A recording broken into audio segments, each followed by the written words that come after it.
여러분 안녕하십니까? 허연주입니다. 지방소멸이라는 생존 위기 속에서 그동안 논의와 중단을 반복해왔던 행정통합이 그 어느 때보다 발빠르게 이루어지고 있습니다. 7월 출범을 목표로 정부는 통합지자체에 통큰 지원책을 내놨는데요. 광주 전남 역시 통합 레이스 속도전에 뛰어들었습니다. 속도가 방향을 앞서고 있는 것은 아닌가 하는 우려 섞인 질문들도 아직 남아있는데 행정통합 이면에 숨겨진 남은 쟁점과 권한, 또 실질적인 변화는 무엇인지 통합을 추진하고 있는 또 다른 지역의 상황은 어떤지도 함께 짚어보겠습니다. 오늘 함께해 주실 두 분 소개해드리겠습니다. 민영배 국회의원 나오셨습니다. 반갑습니다. 네, 그리고 이관율 충남연구원 박사님 함께해 주셨습니다. 안녕하십니까. 네, 두 분 반갑습니다. 네, 뜻깊게 또 이 자리에 와주셔서 감사드리고요. 오늘 좀 알차게 통합에 대한 논의 해보도록 하겠습니다. 일단 먼저 최근에 간담회에서 의원님께 좀 먼저 여쭙겠습니다. 예. 그 명칭에 대해서 합의안에 서명하지 않은 그 배경이 좀 주목을 받았는데요. 의원님 보시기에 지금 현재 통합 논의 과정에서 가장 근본적인 문제, 아쉬운 점이 있다면 어떻습니까? 그 합의안에 서명하지 않았다 이것은 좀 사실과 다릅니다. 네. 어떻습니까? 제가 원래 네. 지금 명칭 문제를 논의할 때가 아닌 것 같다. 통합의 내용을 어떻게 가져갈지를 초점을 맞추는 게 좋겠다. 네. 그래서 그 명칭 합의한 것에 대해서 제가 부정하는 게 아니고 이건 나중에 미뤄두자라고 논의 과정에서 말씀을 드렸던 거고요. 지금 가장 근본적인 문제는 통합을 하기로 이제 거의 우리가 이제 합의가 됐고 결정이 됐다라고 보면 될 것 같은데 네. 문제는 그래? 통합을 했는데 어떤 효과가 있는 거야? 통합을 하면 내 삶에 어떤 변화가 오는 거야? 통합을 하면 우리 지역 사회에 어떤 변화가 오는 거야? 네. 이 대목을 놓치지 말아야 되는데 그게 이걸 가장 지금, 주민들이 궁금해하는 거니까요. 이거를 지금 우리가 제대로 챙기고 있는가? 실속이 있나? 이런 점에 대해서 저는 좀 조금 더 우리가 관심을 갖고 이게 문제라기보다는 앞으로 과제로 저는 설정을 해야 된다고 봅니다. 그러니까 뭔가 우선순위가 있는데 명칭에 네. 대해서 좀 이렇게 시간을 할애하는 것이 맞나 이런 얘기를 좀 짚어주신 것 같아요. 그렇다면 지금 당장 강하게 좀 집중을 해야 할 부분이 있다면 어떤 부분이 있을까요? 그냥 조금 전에 말씀드린 바대로 하자면 네. 통합의 실속을 어디까지 챙길 수 있느냐.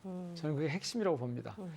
지금 대개 저희들이 그 통합 지원책으로 정부에서 4가지를 내놨거든요. 네. 총리가 지난번에 발표할 때 인사조직권, 그다음에 재정 지원, 공공기관 이전, 그리고 산업 활성화 이렇게 나왔는데 저는 그 모든 것에서 우선순위는 이른바 산업 활성화. 그러니까 지역의 성장이 가능하겠느냐. 어떻게 하면 지역의 성장을 보다 더 부추기고 확실하게 가져갈 수 있겠느냐. 여기에 초점을 맞춰야 된다고 보고요. 예.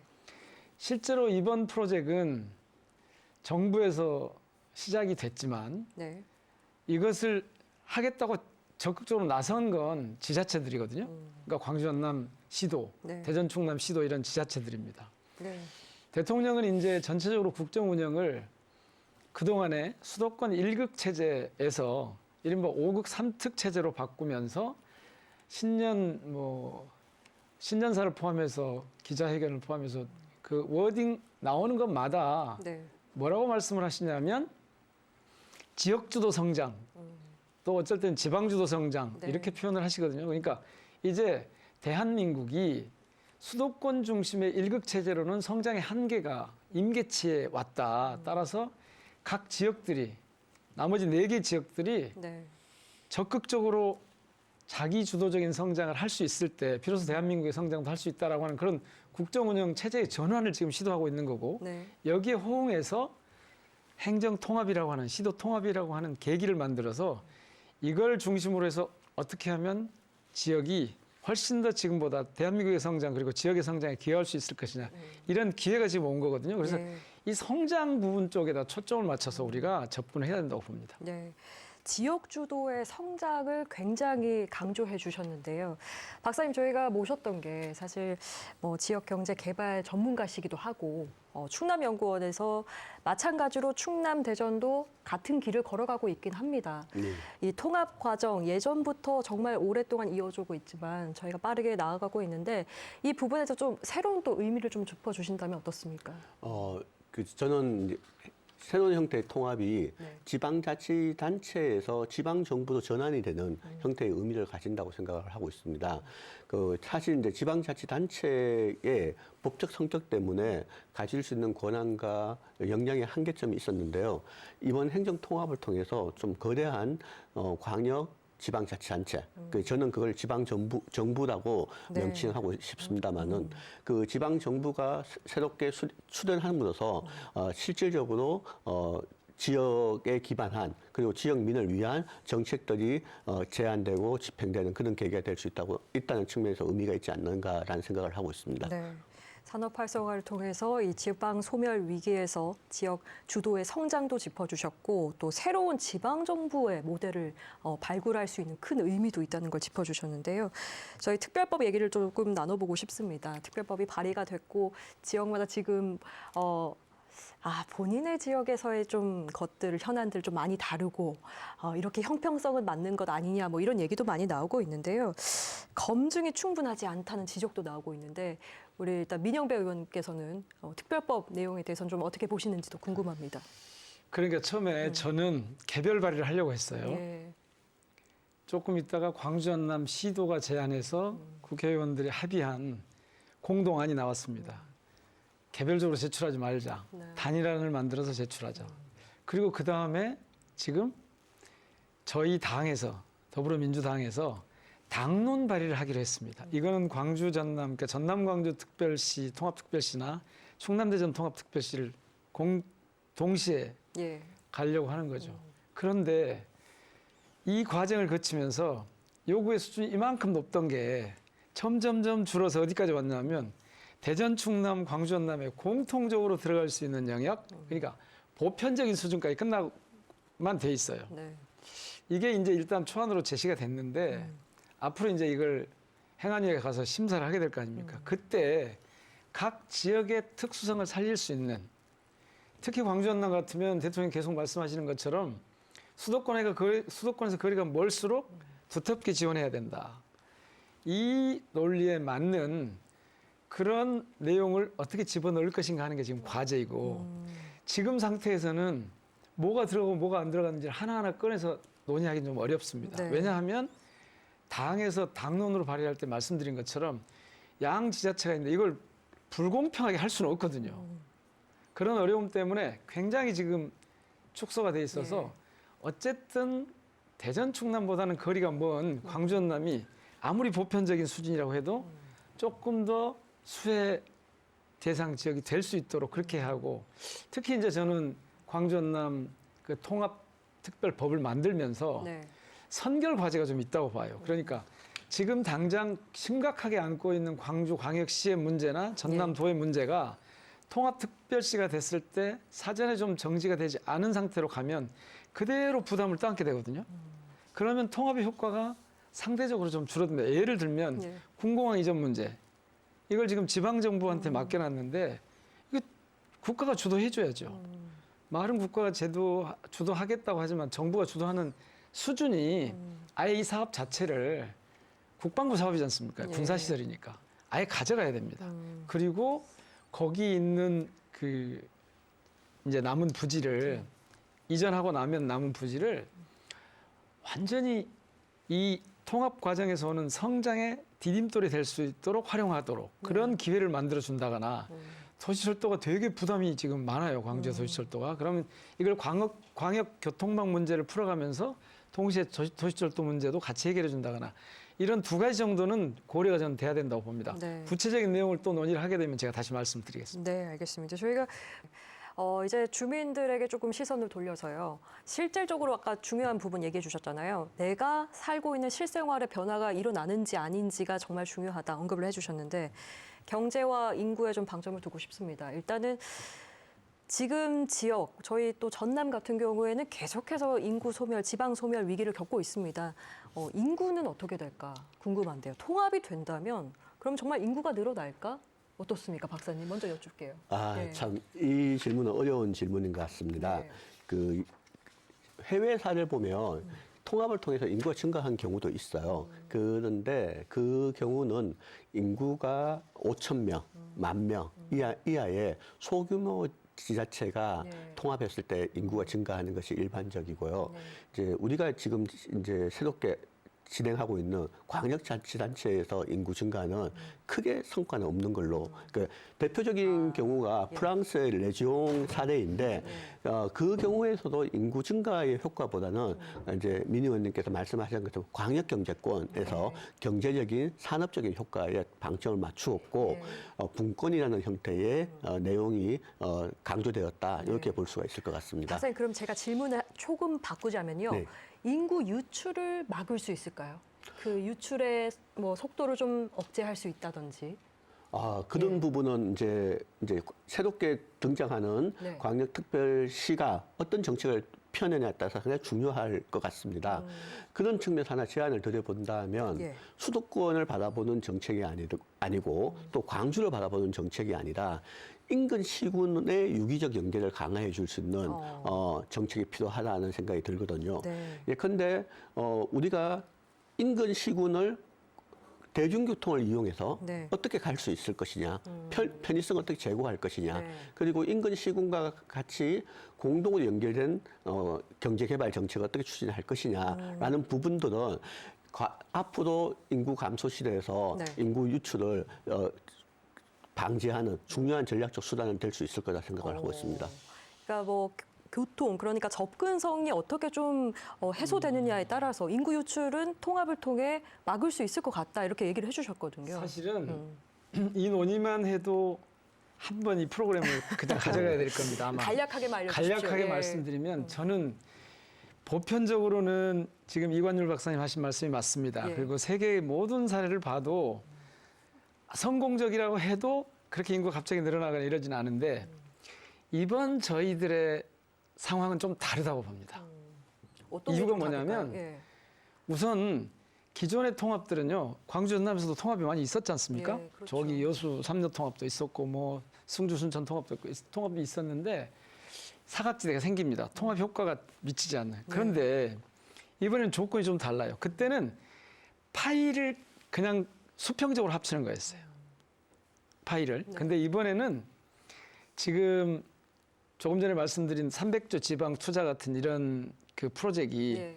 뒷받침이 되는 거예요. 그러니까 이번에는 통합을 하면 이 통합의 목표가 기본적으로 지역주도 성장이에요. 지역주도 성장의 핵심은 인구 유입이에요. 그러니까 일거리가 생기고 그걸 통해서 인구가 유입되는, 사실은 그날 1월 9일에 그 청와대에서 오찬을 하는데 대통령께서 살짝 이런 말씀을 하시더라고.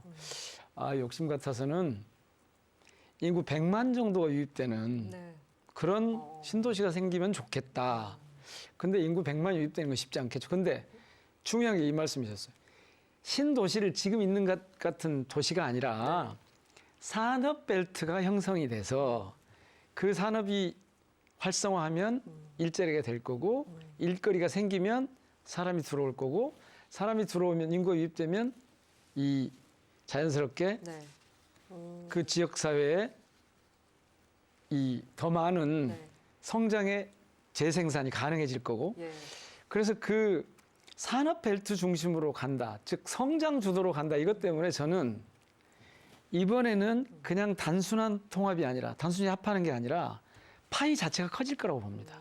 그러니까 파이 민주당께서는 얘기하시는 게 거의 다 일맥상통하네요. 지역 성장을 주도해서 하고 산업을 활성화시키고 그렇기 때문에 인구도 유입되고 그래서 이 경제도 원래 부흥하고. 목표가 뭐냐면 예.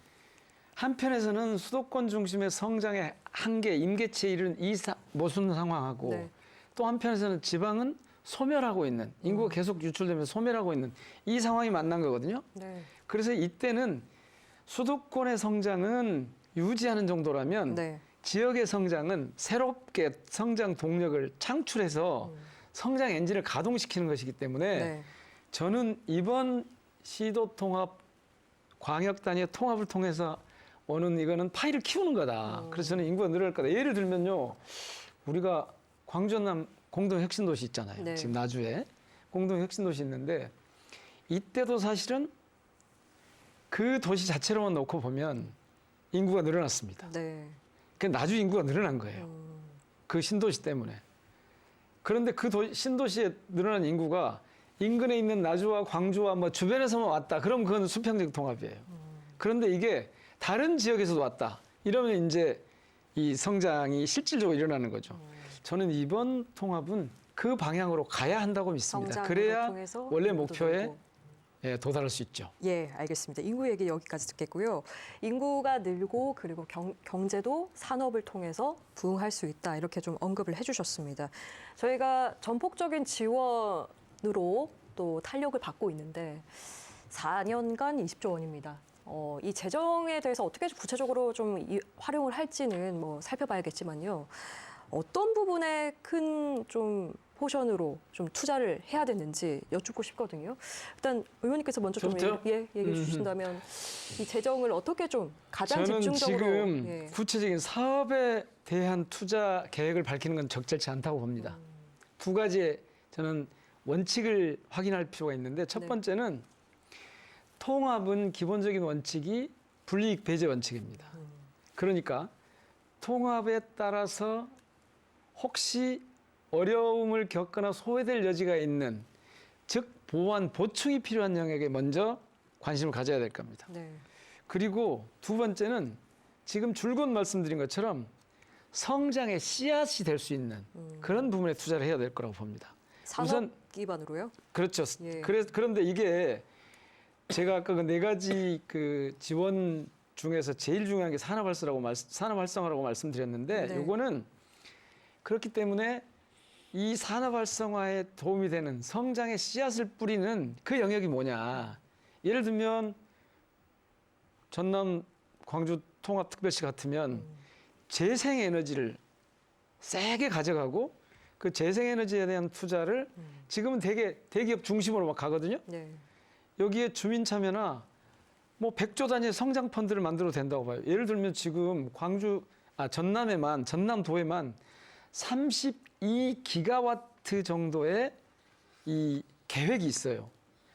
신안군에만 거의 100기가와트 정도의 계획이 있고 그중에 28기가와트 정도는 이미 승인이 난 상태예요. 그러면 이 재생에너지, 특히 풍력발전, 영농형 태양광 이런 재생에너지 생산에 도움이 될 만한 단위를 찾아서 거기에 우선 투자를 할 필요가 있죠. 그리고 그 필요하다면 제도적으로 저는 그 에너지 산업 공사 같은 것을 만들어서 여기서 이제 이걸 좀 관리해가는, 저는 우선 그렇게 두 가지 원칙에다가 초점을 맞춰야 된다고 봅니다. 보완이 필요한 것, 성장의 씨앗을 뿌릴 수 있는 것. 성장할 수 있고 산업의 씨앗 뭐 얘기해 주셨는데 박사님께서는 또 아까 뭐 교통 인프라 얘기해 주셔가지고요. 저희는 시간 관계상 조금 넘어가 보도록 하겠습니다. 쟁점이 계속 있었죠. 뭐 감론을박도 계속 이어지고 주청사 문제가 좀 큰 이슈가 됐었는데 일단은 선출된 단체장에게 일임하는 것으로 결론이 났습니다. 이 부분에 대해서 좀 얘기가 많이 나오거든요. 뭐 충남, 대전도 같은 상황일 거고요. 저희 전남에는 서부권에 무안에 일단 도청 소재지이기 때문에 소재지에서 이 영향력이 좀 약화되게 되면 주청사가 다른 뭐 광주광역시로 가게 되면 주민들은 공동화 현상이 일어나는 거 아니냐, 부동산 내 문제, 뭐 여러 가지 좀 얘기가 나오고 있습니다. 이런 우려에 대해서는 좀 어떻게 생각하시는지 궁금한데요. 먼저 박사님께 여쭐게요. 그 충남도 내포신도시에 있고, 좀 그 사례와 좀 비교를 해서 좀 설명을 해주신다면. 뭐 저희들도 진행 중인 것이다. 예측하는 주민들의 걱정은 좀 똑같을 것 같습니다. 저희 대전 충남에서는 청사 관련된 부분이 아직 이슈가 되지 않았어요. 저희도 아까 민 의원님 말씀하신 것처럼 내용에 중점을 두고 있어서 청사에 대한 부분은 이슈가 되지 않았기 때문에 광주 전남은 하고는 조금 다른 상황이고요. 근데 이제 조금 이제 그 광주 전남 쪽에서 걱정하시고 있는 그 청사가 주청사가 이전됐을 때, 주청사가 아니었을 때 네. 발생할 수 있는 세태의 문제에 대해서는 조금 신중하게 고민할 필요가 있다라는 생각이 듭니다.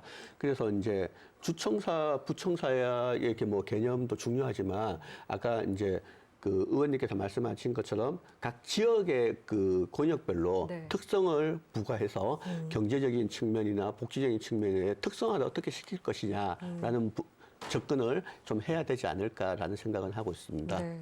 이런 주민들의 우려에 대해서는 어떻게 보십니까? 예.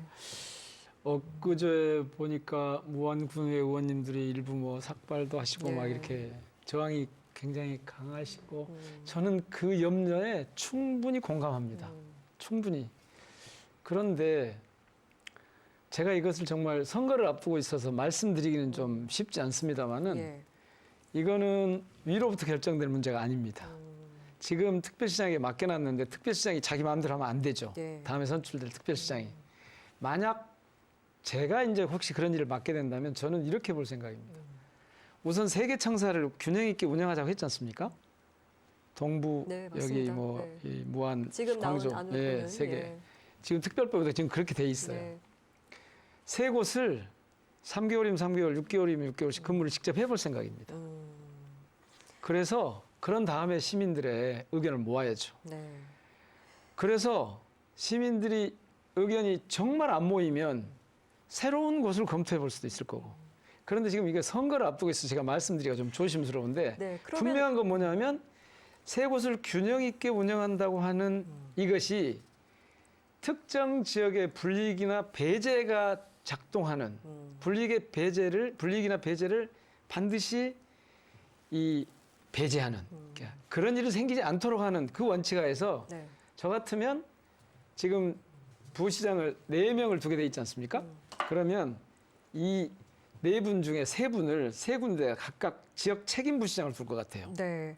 그렇게 한 다음에 역할의 영향보다는 그러면 지금 서부권 주민들은 어쨌든 지금 가지고 있는 도청의 역할이 약간 줄 거기 때문에 당장에 이 신도시의 사람들이 빠져나가고 경제적으로 부동산적으로 뭔가 내가 우려하는 부분이 생기지 않을까 이 부분이거든요. 자, 제가 네. 그와 관련해 가지고 네. 다른 비유를 한번 들어볼게요. 예. 만약에 우리 허 앵커께서 만약에 굉장히 규모 있고 사람들이 많이 몰리는 아리백 산단을 서남권에 둘까요? 아니면 도청을 그대로 두고 동북권으로 아리백 산단을 보낼까요? 그럼 어떤 선택을 하시겠습니까? 그것도 주민마다 의견이 좀 다를 수도 있겠죠. 그런데 예. 저라면 예. 실사부시하겠습니다. 그러니까 청사가 어디가 있느냐가 중요한 게 아니라 그 청사가 지역사회에 미치는 영향만큼이나 더 큰 성장의 동력을 마련할 수 있다면 저는 그런 게 대안이 될 수 있다고 봅니다. 그러니까 제가 이렇게 말씀드리면 또 뭐 이 무한 분들이 흉보실지 모르겠지만 실질적으로 통합을 통해서 얻을 수 있는 것의 최대치를 얻어내는 방식으로 접근하면 네. 청사 문제는 균형 있게 일단 운영한다고 돼 있으니까 네. 지금 여기에 접근할 이걸 뭐 당연히 공감하지만 네. 이것보다는 그래 성장 동력을 어떻게 우리가 우리 지역에서 확보하지? 네. 이쪽에다 조금 더 초점을 맞추고 특별법에 그런 내용이 반영되는 방법을 찾을 것 같습니다. 알겠습니다. 예. 그리고 통합이 돼서 이제 뭐 중복되는 뭐 공공기관마다 역할도 있을 거고요. 이런 주민들의 입장에서 그냥 실생활에서 내가 접근하는 거에 대해서 좀 효율이 떨어지진 않을까 이런 고민도 있습니다. 통합을 통해서 어떻게 보셔요, 박사님? 예, 실질적으로 공공기관이 구조조정을 되거나 통폐합을 해야 되겠죠. 예. 그렇게 되면은 이제 주민들 입장에서는 접근의 거리가 멀어질 수밖에 없는 문제가 발생합니다. 그래서 이제 이런 형태에서 그 시군 단위로 어떻게 권한을 더 배분할 것이냐라는 네. 부분도 고민돼야 되는 거죠. 지금은 새로운 형태의 특별시가 생기면서 거기에 대한 권한들이 집중되고 있는데 네. 특별시가 가지고 있는 권한을 시군구 차원으로 어떻게 다시 재배분할 것이냐라는 형태의 논의도 이루어져야 될 거라고 생각을 합니다. 네. 행정적인 면에서도 효율성이 조금 우려가 되진 않을까요? 이런 것도 잘 맞춰야 될 것 같은데. 그렇죠. 예. 지금은 이제 국가가 가지고 있는 권한을 특별시도 어떻게 이전할 것이냐라는 측면에 초점을 두고 있다면 특별시가 가지고 있는 권한을 시군구 차원으로 어떻게 재배분할 것이냐라는 부분도 상당히 중요한 부분일 것 같습니다. 네. 그래서 이제 풀뿌리 민주주의를 어떻게 더 강화시킬 것이냐, 그거의 훼손 가능성 어떻게 축소할 것이냐라는 논의가 이루어져야 된다는 생각이 있습니다. 네, 알겠습니다. 저는 이 말씀이 너무너무 고맙습니다. 네. 그리고 공감합니다. 예. 실제로 특별시가 됐는데 특별시의 권한이 집중되고 시군 구의 권한이 그대로 있으면 이거는 통합 아닙니다. 이렇게 되면 다시 저기 여수에 있는 분이 만약 시청이 무슨 여기 무안에 있다면 여기 와야 될 거 아닙니까? 그렇죠. 제가 꼭 염두에 두고 있는 건 뭐냐면 가능하면 시군에 거주하시는 분들이 시청을 찾을 일을 줄여야 합니다. 가능하면. 네. 시청을 직접 찾아오시는 일을 줄이고 그 일을 시군구가 직접 수행할 수 있도록 해줘야 됩니다. 지금 하신 말씀의 핵심이거든요. 네. 굳이 시청까지 특별시청까지 올 필요 없다. 그래도 내가 충분히 행정과 관련해서 볼 수 있는 일을 봐야 될 일을 민원 처리를 네. 자기가 살고 있는 시군구에서 확인할 수 있다. 그래도 안 되면 세 곳의 권역에서 각각 저는 그걸 30분 생활권이라고 그렇게 표현을 하고 있습니다. 네. 광역교통망은 60분 그리고 30분 생활권에서 아니 시민들이 자신이 이 특별시하고 봐야 될 일이 있으면 자기 동네에서 볼 수 있도록 해야 되는 거죠. 대폭 예산과 인력을 시군구로 이양해서 네. 시군구에서 직접 처리할 수 있도록 그렇게 해줘야 된다고 저는 봅니다. 네. 그러면 이 흡수 통합에 대한 좀 우려도 같은 맥락으로 좀 이해를 해서 해결을 해 나갈 수 있을까요? 예. 네, 이거는 뭐 그 A가 B를 흡수하는 것이 아니라 대등한 관계에서 어떻게 우리의 그 권한을 더 강화할 것이냐는 측면이기 때문에 좀 적절하지 않는 표현인 것 같긴 네, 합니다. 알겠습니다. 그런 우려도 방금 얘기해 주신 말씀들로 좀 가름하도록 하겠고요. 그 대목은 이런 원칙이 필요합니다. 네. 특혜도 배제도 없는 수평적 통합. 네. 네. 특혜도 배제도 배제도 없는 없는 수평적 예, 통합. 알겠습니다. 좋습니다. 전남과 또 충남이 좀 환경이 좀 다르긴 한데요. 일단 1차 산업, 농어촌 이런 것들 균형 발전에 대해서도 좀 같은 맥락으로 좀 얘기를 해주신다면 좋을 것 같습니다. 앞으로 좀 어떻게 재편이 될지도 궁금해하시는 분들도 있을 거예요. 이제 민 의원님께서 소외의 문제를 상당히 중요하게 말씀을 해주셨어요. 예. 실질적으로 해외 사례를 봤을 때도 통합 이후 사회적 약자의 소외가 발생하고 있습니다. 이것을 이제 가지고 미래를 예측해 본다면 농어촌 지역에 소외가 발생할 개연성이 상당히 우려되는 것은 사실입니다. 그렇기 때문에 선제적으로 농업과 농어촌에 대해서 사전 배려하는 우선시하는 정책들이 필요할 것 같고요. 그리고 지금 이제 보면은 우리가 1차 산업, 2차 산업, 3차 산업이 좀 유기적으로 연계되지 못한 부분이 있어요. 그래서 통합특별시가 수립된 이후에는 1, 2, 3차 산업의 유기적 연계성을 강화시키고 지역 내에서 광주 전남 지역 내에서 순환 경제를 어떻게 구축할 것이냐라는 부분들이 좀 강조돼야지 좀 민 의원님께서 말씀하신 시너지 효과가 좀 극대화되지 않을까라는 생각을 합니다. 한 가지만 더 여쭙겠습니다. 지금 이제 7월 출범을 목표로 하고 있는데 한창 달리고 있는 이 과정 속에서 우리가 놓치지 말고 지켜봐야 할, 강조할 꼭 한 가지, 그리고 보완해야 할 부분이 있다면 한 분씩 얘기해 주시면 좋을 것 같습니다. 박사님 먼저 말씀 주시죠. 네, 저는 앞서서 말씀드렸는데 그 통합시의 권력 내부 권력에서 견제와 균형을 어떻게 갖출 것이냐라는 부분을 가장 먼저 그리고 가장 마지막까지 계속 체크해야 되는 부분이라고 생각합니다. 그런 측면에서 지방의회의 기능과 위상 강화에 대한 고민들을 좀 시작해야 된다, 논의가 있어야 된다라고 봅니다. 네, 견제에 대한 좀 중요성을 짚어주셨어요. 네. 같은 맥락인데요. 이번에는 이른바 탑다운 방식으로 이루어졌습니다. 통합은. 그렇습니다. 그러니까 시도지사가 만나가지고 어느 날 통합합시다 이렇게 선언해버렸잖아요. 이제부터 통합은 시작입니다. 실제로. 이 법안이 이제 통과가 되면 선거를 치러서 통합특별시장을 뽑겠지만 이제부터 사실은 시작입니다. 그리고 무수한 과제가 우리 앞에 놓여 있습니다. 이때 그야말로 시민주권 원리, 국민주권 정부에 맞는 그런 운영이 이루어져야 된다고 봅니다. 그러니까 통합의 내실을 기하는 과정 내내 시민들의 의견이 충분히 반영되는 게 네. 가장 중요한 과제라고 저는 봅니다. 네, 맞습니다. 지금 두 분 얘기를 들어보니까요. 저희가 열심히 달려왔지만 사실 정말 시작은 출범 이후부터가 아닐까 싶습니다. 정말 많은 이야기를 들어보고 또 정말 민주적으로 균형 발전이 나갈 수 있도록 강조해야 될 텐데 보내드리기 두 분 아쉬우니까요. 마지막으로 또 한 말씀씩 우리 시청자분들께 부탁드리겠습니다. 네, 지금 논의는 광역 차원에서 행정 통합을 이야기하고 있습니다. 근데 이것이 이제 진짜 나의 삶을 바꿀 수 있는 행정 통합이 되기 위해서는 시군 차원에서, 시군구 차원에서 행정 통합이 또 필요합니다. 그래서 우리가 이제 앞으로는 시군구 차원에서 행정 통합을 통해서 지역 주민들이 좀 더 나은 서비스를 공급받을 수 있고, 그리고 삶의 안정성이 제고될 수 있는 그런 형태가 이루어지길 바랍니다. 네, 고맙습니다. 민유님도. 예, 기회가 왔습니다. 통합의 기회가 왔습니다. 근데 이 통합은 성장의 기회이기도 합니다.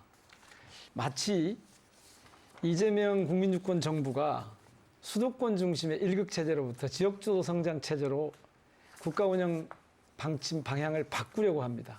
여기에 잘 호응하느냐 그렇지 않느냐가 지방 소멸 위기에 놓인 광주 전남 지역을 다시 회생시킬 수 있는 거냐, 미래로 나아갈 수 있는 거냐를 결정할 수 있다고 봅니다. 지금 통합을 둘러싼 이런저런 논란이 많이 있습니다. 그리고 그런 논의들에 정말 공감하는 바가 많습니다. 그리고 정말로 송구스럽게도 위로부터 시작된 이 통합이 이제부터는 완전히 전환돼서 실제 과정에서는 아래로부터 통합으로 완전히 바뀌어야 합니다. 그렇기 때문에 지금 조금 불편하시더라도 성장을 향한 새로운 길을 내서 그 길을 함께 걸을 수 있기를 소망합니다. 꼭 함께 해주십시오. 네, 오늘 말씀 여기까지 듣겠습니다. 두 분 귀한 시간 내주셔서 고맙습니다. 고맙습니다. 네, 행정통합은 단순히 행정구역을 합치는 작업이 아니라 지역의 생존권을 건 거대한 협상임을 다시 한번 확인했습니다. 지역의 실질적인 성장을 돕기 위해서는 남아있는 과제들이 많습니다. 신뢰와 화합, 진정한 통합을 위한 끊임없는 노력이 이어져야겠습니다. 이상으로 특별대담 광주 전남 통합 아직 남은 질문들을 마치겠습니다. 함께해 주신 여러분 고맙습니다.